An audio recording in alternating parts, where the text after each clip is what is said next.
शिव ही सत्य है, शिव अनंत है, शिव अनादि है, शिव भगवंत है, शिव ओंकार है, शिव ब्रह्मा है, शिव शक्ति है, शिव भक्ति है। मेरे प्यारे बच्चे, आज तुम्हें तुम्हारे महादेव जी ऐसा संदेश देने आए हैं जिसे सुनकर तुम्हारा जीवन खुशियों से भर जाएगा। मेरे बच्चे, जो मेरे इस संदेश को लाइक करेगा और कमेंट में ओम नमः शिवाय लिखेगा, उसकी सारी मनोकामनाएं, कुछ भी इच्छाएं हो, उसे स्वयं मैं पूर्ण करूंगा और मेरा आशीर्वाद तुम पर और तुम्हारे परिवार पर सदैव रहेगा। जी हाँ मेरे बच्चे, यह बिल्कुल सच है। इस संदेश में जो है वह सारी बातों में सच्चाई है, इसलिए इसे पूरा देखें, बीच में छोड़कर जाने की गलती ना करें। ओम नमः शिवाय। मेरे बच्चे, तुम पहले बहुत परेशान रहते थे, तुम्हें समझ में नहीं आता था कि महादेव जी मेरे रिश्ते क्यों खराब हो रहे हैं। तुम्हारे रिश्तों के खराब होने के पीछे इस व्यक्ति का बहुत बड़ा हाथ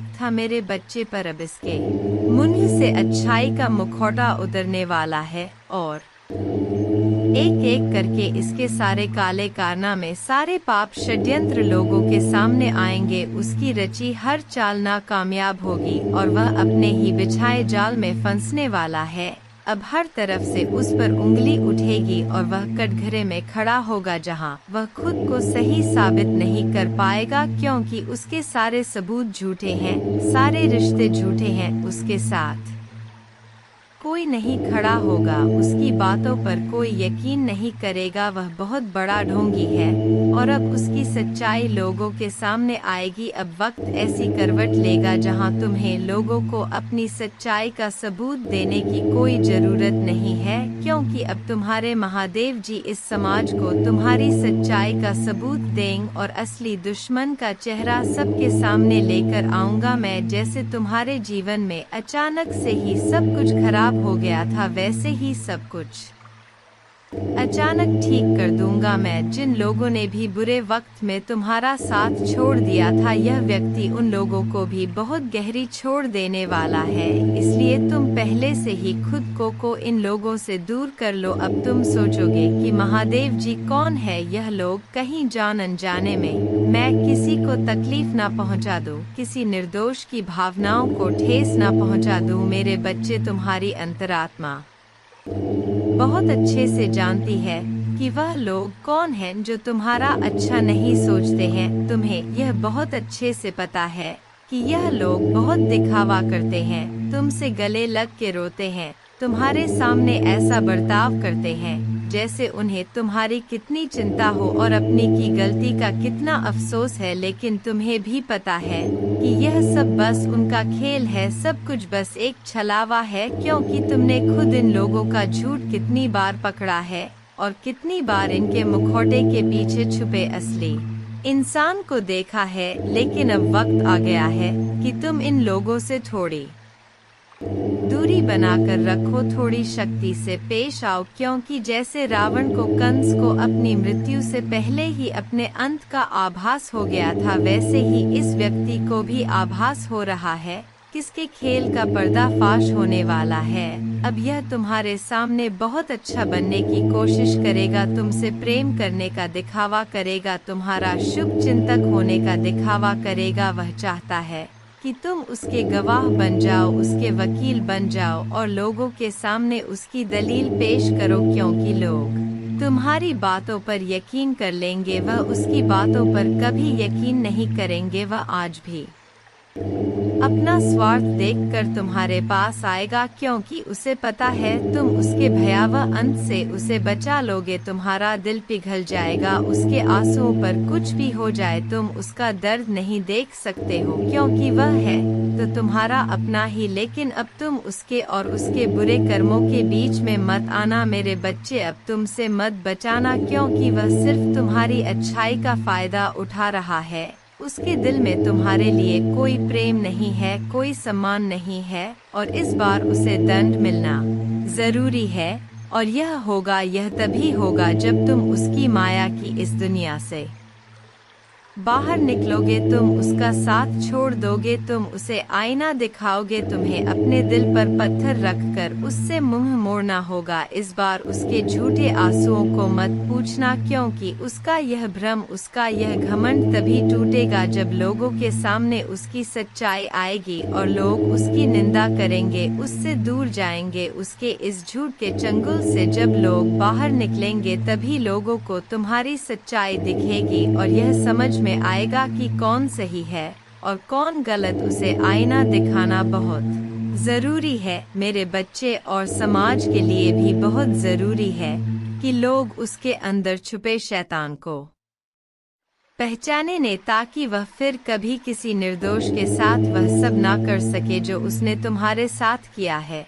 फिर से वह किसी और को प्रताड़ित ना कर सके, फिर से वह किसी और की आंखों में आंसू ना ला पाए, किसी को बदनाम ना करे, बेवजह किसी को इतना कष्ट ना दे। अब वक्त आ गया है कि उसके चेहरे से अच्छाई का यह मुखौटा उतरेगा और उसके भीतर छुपे शैतान को दुनिया देखेगी। सबको पता चलेगा कि वह अंदर से कितना मलिन व्यक्ति है और कितना बुरा सोचता है। दूसरा, वह कभी भी भगवान का सच्चा भक्त हो ही नहीं सकता। ऐसा कोई भी व्यक्ति जो दूसरों की आंखों में आंसू लाकर हंसता है, कभी भगवान का सच्चा भक्त नहीं हो सकता। अब तुम्हारी सच्चाई की जीत होगी तुम्हारे दिल में, इस व्यक्ति के लिए जो प्रेम है, जो मोह है, अपनेपन का लगाव है, तुम्हें उसे पीछे छोड़कर सच्चाई और सही का साथ देना होगा।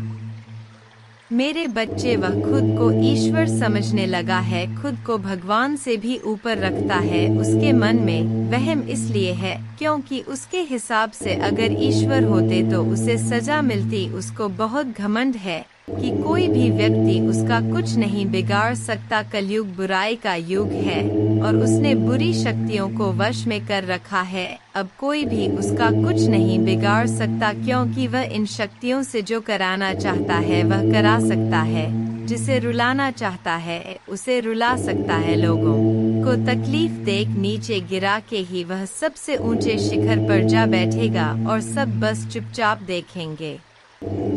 उसके अंदर इतना घमंड आ गया है। तुम तो इस व्यक्ति से लड़ के बहस करके समझा के थक चुके हो, हर तरीका अपना लिया तुमने, पर यह शैतान कभी गलत करने से बाज नहीं आया। अब तुमने सब कुछ मुझ पर छोड़ दिया है और अब बस मेरे न्याय का इंतजार है तुम्हें। जैसे उसे अपनी तंत्र विद्या और नकारात्मक ऊर्जा पर यकीन है, उससे 1000 गुना ज्यादा यकीन तुम्हें अपने महादेव जी पर है। तुम्हें पता है कि जब कलयुग में पाप की अति हो जाएगी तो भगवान स्वयं आएंगे।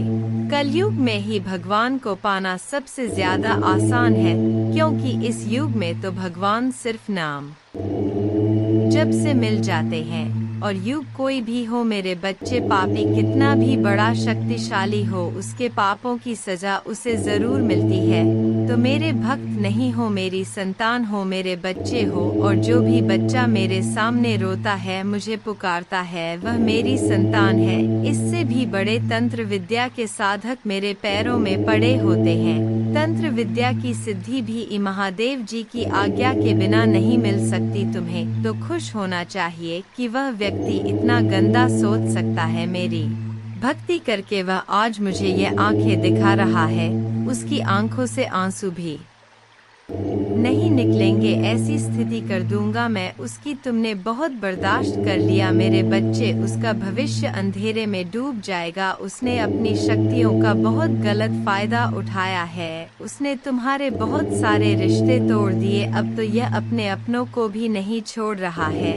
उसने शुरू से मेरी भक्ति की थी और पिछले जन्मों के अच्छे कर्मों का बहुत फल मिल गया उसे। अब उसके सारे पुण्य कर्म का फल खत्म होने वाला है और अब वह वक्त आएगा, वह न्याय मिलेगा तुम्हें, जिसका तुमने बहुत इंतजार किया। उसने ना खुद तुमसे अपना निभाया और ना दूसरों को निभाने दिया, उसकी वजह से तुम्हारी ऊर्जा इतनी डाउन हो गई कि तुम ना कोई निर्णय ले पा रहे हो, ना करियर में, ना जीवन में। तुम्हारा कहीं भी मन नहीं लगता, तुम कहीं भी ध्यान नहीं लगा पा रहे हो। उसने तुम्हें हर तरफ से तोड़ने की कोशिश की है, लेकिन तुम्हें कोई गिरा नहीं सकता मेरे बच्चे। उसकी भक्ति दिखावा थी, लेकिन तुम्हारी भक्ति ही तुम्हारी सबसे बड़ी ताकत है। अपनी भक्ति के सहारे ही तुम अब तक जी रहे हो, सांस ले रहे हो और हर लड़ाई को लड़ रहे हो। उसे लगता है कि उसकी विद्या को कोई पराजित नहीं कर सकता। अभी बस उसका अच्छा समय चल रहा है,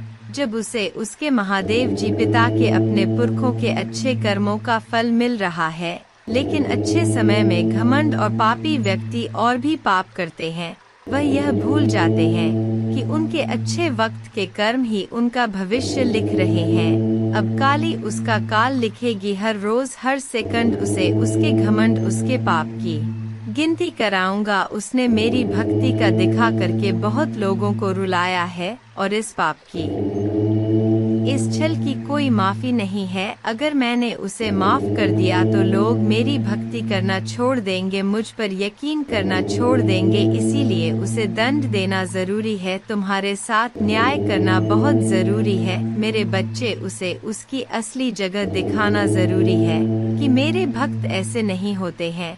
वह मेरी विद्या का, मेरी शक्तियों का गलत प्रयोग नहीं करते हैं। किसी और को तकलीफ देने के लिए मेरी भक्ति कभी नहीं करते हैं।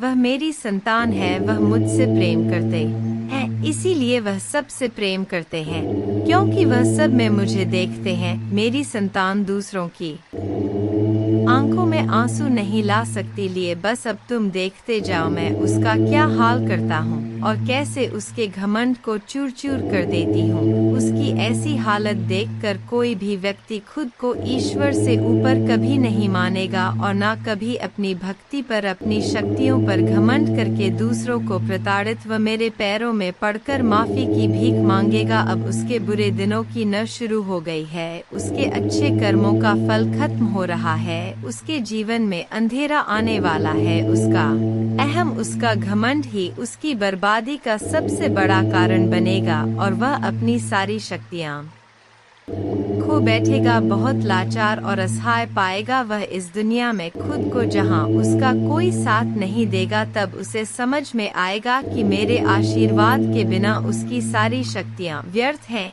मेरे विरुद्ध जाकर उसने अपना सब कुछ खुद बर्बाद किया है। तुम्हें रुलाकर उसने अपने जीवन की सबसे बड़ी गलती की है। तुम्हें कमजोर समझना ही उसके सबसे बड़ी भूल है और मुझे चुनौती देकर उसने अपने काल को निमंत्रण दिया है। अब मेरे प्रकोप से, मेरे क्रोध से उसे कोई नहीं बचा सकता। मेरे बच्चे, तुम दोनों के रिश्ते में बहुत खटास आ गई है। उसकी जबान तुम्हारे लिए हमेशा तलवार की तरह काम करती है। वह हमेशा तुम्हें अपने शब्दों से चोट पहुंचाता है, तुम्हारे ऊपर हमेशा किसी तीसरे व्यक्ति को रखता है, हमेशा तुम्हें नीचा दिखाता है और कभी भी तुम्हारे साथ वफादार नहीं रहा वो। लेकिन उसके इतने बुरे बर्ताव के बाद भी तुमने हमेशा उस पर यकीन रखा, उसे हमेशा प्रेम, मान, सम्मान ही दिया है। अपनी तरफ से तुमने कभी भी उसके प्रेम पर, उसके चरित्र पर प्रश्न नहीं उठाया। उसने तुमसे जो कुछ भी बताया, जितना भी बताया, तुमने सब कुछ सुना और आंख बंद करके यकीन कर लिया। तुम रिश्तों में दिमाग नहीं लगाते हो। मेरे बच्चे, किसी के खिलाफ मन में दुश्मनी नहीं रखते हो। अगर तुम्हें किसी की दुश्मनी नहीं रखते हो, अगर तुम्हें किसी की भी बात बुरी लगती है तो तुम उसी वक्त उस व्यक्ति को वह बात बोल देते हो, चाहे वह बात लाख कड़वी हो। तुम्हें झुकने में भी कोई शर्म नहीं आती। अगर तुम गलत हो या तुमने किसी के बारे में गलत सोचा और वह व्यक्ति वैसा नहीं था तो तुम उससे माफी मांगने में भी नहीं कतराते और रिश्तों की यह पारदर्शिता तुम सामने वाले से भी उम्मीद रखते हो। लेकिन यह व्यक्ति हमेशा हर बात में तुमसे झूठ बोलता है। तुमसे बोलता तो बहुत कुछ है, बहुत बड़ी बड़ी बातें करता है, लेकिन उसका बर्ताव ऐसा नहीं है। वह तुम्हारे साथ हमेशा ऐसे बर्ताव करता है जैसे उसके जीवन में तुम्हारी कोई कदर नहीं है, कोई अहमियत नहीं है तुम्हारी। अब तुम्हें समझ में आ गया है, तुम्हें कभी भी इस व्यक्ति पर यकीन नहीं करना चाहिए था। एक एक करके उसके सारे झूठ तुम्हारे सामने आ रहे हैं, पर वह इतना बेशर्म है कि वह अभी भी सीना चौड़ा करके झूठ बोल रहा है और तुम्हारे ही प्रेम पर, तुम्हारी ही सच्चाई पर उंगली उठा रहा है। वह कभी भी सच का सामना नहीं करता है। तुमने उसे किसी और के साथ देख भी लिया है, फिर भी वह अपनी गलती को मानकर तुमसे माफी मांगने के लिए तैयार नहीं है। तुम दोनों के रिश्ते में सच्चाई बची ही नहीं है। कोई तीसरा व्यक्ति भी है जो इसके अंदर तुम्हारे लिए बहुत जहर भर रहा है और उन दोनों का धोखा तुम्हारे सामने आ गया है। इसने कभी तुम्हारे बारे में नहीं सोचा मेरे बच्चे। अब तुम भी इसके बारे में सोचना छोड़ दो, क्योंकि अब वह भी वही सब झेलने वाला है जो उसने तुम्हारे साथ किया है। वह कहते हैं ना, इंसान जो बोता है वही काटता है। अब वक्त आ गया है जब वह व्यक्ति अपनी बोई फसल काटेगा। किसी व्यक्ति के कहने पर इसने तुम्हारे जीवन में बहुत जहर के बीज बोए, अब भी उसी जहर को पीना होगा। इंसान अपने कर्मों से नहीं बच पाता है। मनुष्य जो करता है वह लौटकर उस पर जरूर आता है। अब उसे तोहफे के रूप में वह दर्द दूंगा मैं जो उसने तुम्हें दिया। अब उसे खुद को और अपनी सोच को बदलना ही होगा। तुम्हारे खिलाफ उठाए हर कदम, तुम्हारे साथ किए हर बुरे बर्ताव का अफसोस होगा उसे। वह अब खुद को बदलना चाहता है, अपनी गलतियों को बदलना चाहता है। आज वह अपने आप को पूरी दुनिया में अकेला महसूस कर रहा है। उसको यह एहसास हो रहा है कि तुम है रुलाकर, तुमसे झूठ बोलकर, तुम्हें धोखा देकर उसे जो खुशी मिली वह खुशी ही उसका सब कुछ छीन रही है। वह लोग जिसके कहने पर, जिनके लिए उसने तुम्हें अपमानित किया था, उन लोगों ने ही उससे उसका सब कुछ छीन लिया, उसे बर्बाद कर दिया। अपराजित करने के अलावा उसके पास कोई और रास्ता नहीं है। लेकिन वह कितना भी रोले, अतीत में जाकर तुम्हें दिए जख्म नहीं भर सकता। उसे भी पता है उसके पश्चाताप से उसके किए पाप धुलने वाले नहीं हैं। अब रोने और तड़पने के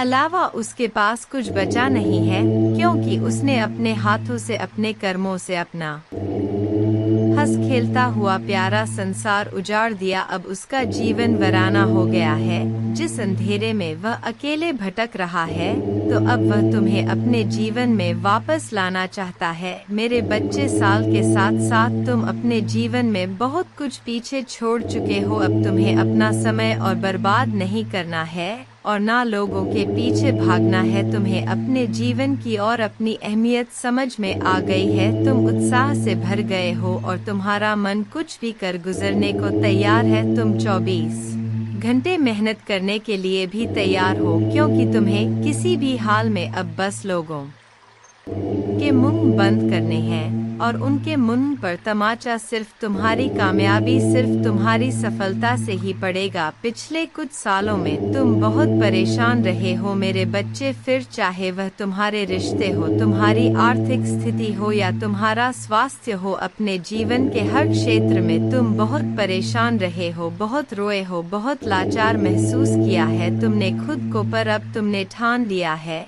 कि तुम और नहीं रोगे, ना अपनी भावनाओं को खुद पर हावी होने दोगे। अब तुम सबको मुंह तोड़ जवाब दोगे और तुमने ठान लिया है कि तुम किसी भी हाल में झुकोगे नहीं। तुम अपने अतीत को, अपने दुख को अपने करियर के सामने नहीं आने दोगे। तुम्हारा यह खुद से वादा है कि महादेव जी इस साल आपको मुझ पर बहुत प्राउड होगा, बहुत गर्व महसूस होगा आपको मुझ पर, यह मेरा वादा है। लोगों ने हर हद पार कर दी, महादेव जी मुझे तोड़ दिया, लेकिन ऐसे लोग, ऐसे डरपोक जो हमेशा पीठ पीछे वार करते हैं, ऐसे कायर से डरने वाला नहीं हूँ मैं, और न ऐसे लोग आपकी संतान को तोड़ सकते हैं। महादेव जी मुझे तो हंसी आती है कि मैंने कैसे लोगों के पीछे अपना इतना समय व्यर्थ किया, पर अब और नहीं, अब मेरा वक्त आ गया है। तुम्हारे लिए यह पूरी दुनिया है। मेरे बच्चे, तुम व्यर्थ ही कुछ लोगों की बातों को, उनके बुरे कर्मों को दिल से लगाकर बैठे थे। यह ब्रह्मांड इंतजार कर रहा है कब तुम खुद को पहचान कर अपनी सफलता को पाओगे। लोग आज भी तुम्हें बार बार अतीत की याद दिलाएंगे, लेकिन अब भटकना मत। तुम अपने जीवन की सबसे ऊंची चोटी पर चढ़ने वाले हो, और उस चोटी पर चढ़ने के लिए तुम्हें अपने कंधे से इस अनचाहे बोझ को पीछे छोड़ना होगा, तभी तुम उस ऊंचाई पर पहुंच पाओगे। इस रास्ते में कुछ लोग तुम हारा साथ छोड़ देंगे, तो इसमें उनका ही घाटा है, क्योंकि उनकी किस्मत में नहीं लिखा है और ना उनके सपने इतने बड़े हैं। इसलिए अकेले चलने के लिए तैयार रहना और किसी से भी कोई उम्मीद मत रखना। तुमने आज तक अपनी जिन इच्छाओं को भी मार दिया था, त्याग कर दिया था, तुम्हारे वह सारे सपने पूरे करूंगा। मेरी ब्लेसिंग्स की बरसात होने वाली है, हर तरफ से सिर्फ सकारात्मक ऊर्जा और पूरे ब्रह्मांड का आशीर्वाद मिलने वाला है तुम्हें। तुम जैसे जैसे अपनी सफलता की ओर बढ़ रहे हो, खुद की ताकत को पहचान रहे हो, खुद की कमियों पर, कमजोरियों पर काम कर रहे हो। जब से तुमने ठान लिया है कि अब तुम और रोगे नहीं, तना ही तुम निखर रहे हो मेरे बच्चे, और तुम्हें चमकता हुआ, खुश खिलता हुआ देखकर तुम्हारा बुरा चाहने वाले लोग जल रहे हैं, उनके चेहरे मुरझा रहे हैं। बस उनकी बुरी नजर से खुद को बचा कर रखना, अपनी खुशी को उनके साथ भूल कर भी मत बांटना। तुम्हारी खुशी तुम्हारे अंदर ही है, जो अब तुम्हें समझ में आ गया है। तुम्हें भी यह महसूस होने लगा है कि महादेव जी, मेरा वक्त आ गया है, तुम्हारे जीवन की हर परिस्थिति को ठीक करूंगा मैं। जहां तुम खुद को फंसा हुआ पा रहे थे, वहीं अपने जीवन में सबसे बड़े चमत्कार होते देखोगे। तुम बहुत बार अपने शरीर की वजह से भी मात खा जाते हो, पर अब मैं तुम्हारी हर समस्या का समाधान करूंगा, तुम्हारी प्रार्थना का फल दूंगी मैं तुम्हें। बस तुम भी अपनी महादेव जी से एक वादा करो, तुम्हारी आंखों में अब कभी आंसू नहीं आएंगे। कितनी भी बड़ी समस्या आ जाए, तुम उसमें मेरा छुपा हुआ संदेश, उस परिस्थिति में भी मेरी दी हुई ब्लेसिंग्स को ढूंढ कर दिखाओगे और खुश रहोगे। मुझ पर यकीन रखोगे कि मेरी महादेव जी मेरा बुरा नहीं कर सकती है। इस बार भी वह कुछ बता रही है मुझे और कोई सच्चाई दिखाना चाहती है। मुझसे वादा करो कि हर परिस्थिति में अपने मन को शांत करके मुझसे जुड़ने की कोशिश करोगे तुम, और हर परिस्थिति में अपनी महादेव जी का धन्यवाद करोगे। बस यह वादा करो मुझसे मेरे बच्चे कि अब तुम अपना समय लोगों के पीछे बर्बाद नहीं करोगे, सिर्फ अपने सपनों के पीछे भागोगे और अपने ऊपर काम करोगे। तुम्हारा जीवन ब्लेसिंग्स एंडन से भरने वाला है। मेरी शक्ति तुम्हारे भीतर प्रवेश करने वाली है। तुम्हारी भक्ति ही तुम्हारी सबसे बड़ी शक्ति बनने वाली है। तुम्हारी प्रार्थना तुम्हें वहां ले जाएगी जहां जाने के तुमने सपने भी नहीं देखे थे। मेरे बच्चे, बस मेहनत करने से मुंह मत मोड़ना। खुद के घर को, शरीर को और मन को हमेशा साफ रखना, क्योंकि जितनी सकारात्मकता और स्वच्छ ऊर्जा रहेगी, उतनी ही हाई वाइब्रेशन रहेगी तुम्हारी, और उतना ही एंडन से भरा होगा तुम्हारा जीवन। इसलिए प्रतिदिन कुछ ऐसे कार्य करना जिससे तुम्हारे आसपास हमेशा सकारात्मकता, नमक के पानी से अपने घर में पूछा लगाना, भजन सुनना, नाम जप करना। में पूछा लगाना, भजन सुनना, नाम जप करना, जिससे तुम्हारा मन शांत रहे और तुम कैसे चलते हो, कैसे उठते हो, कैसे बैठते हो, अपनी हर क्रिया पर बहुत ध्यान रखना और ऐसे ही बर्ताव करना जैसे तुम्हारे सपने सच हो गए हो। तुम बहुत बड़े आदमी हो। जब तुम वहां पहुंच जाओगे तो तुम कैसी जिंदगी जियोगे, कैसे रहोगे, बर्ताव करोगे, वैसे जीना शुरू कर दो, क्योंकि तुम्हारे सपनों के सच होने का वक्त आ गया है मेरे बच्चे। तुम्हें तकलीफ देने वाला व्यक्ति खुद को विक्टिम दिखाकर तुम्हें ही विलन बना रहा है। वह लोगों के सामने तुम्हें एक शैतान के रूप में दिखा रहा है और झूठे आंसू बहाकर लोगों की सिंपैथी बटोर रहा है। तुमने एक वक्त पर इस इंसान पर बहुत यकीन किया था, तुम भी इसकी बातों में आ जाते थे। यह व्यक्ति का कहानियां ही ऐसी सुनाता है, ऐसा खेल रचता है, इतना बेचारा बनता है जैसे इससे ज्यादा सीधा व्यक्ति कोई इस दुनिया में है ही नहीं। मुंह में राम बगल में छुरी वाला हाल है। इसका भगवान की बातें करेगा लेकिन मन शैतान वाला है, जो हमेशा सिर्फ दूसरों का बुरा सोचता है, लोगों को रुलाने में, उन्हें अपमानित करने में इसे सबसे ज्यादा मजा आता है। तुम्हारे बुरे वक्त में इस व्यक्ति का असली चेहरा तुम्हारे सामने आया था। ओम नमः। और हाँ, इस श्लोक का जाप करें।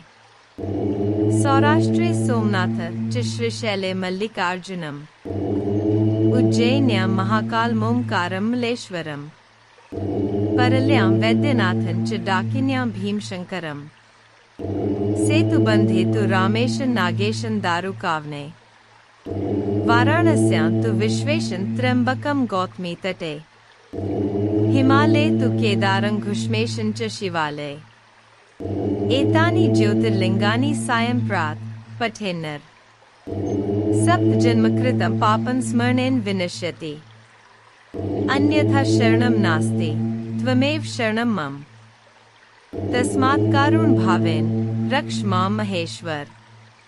पूजा करने की विधि।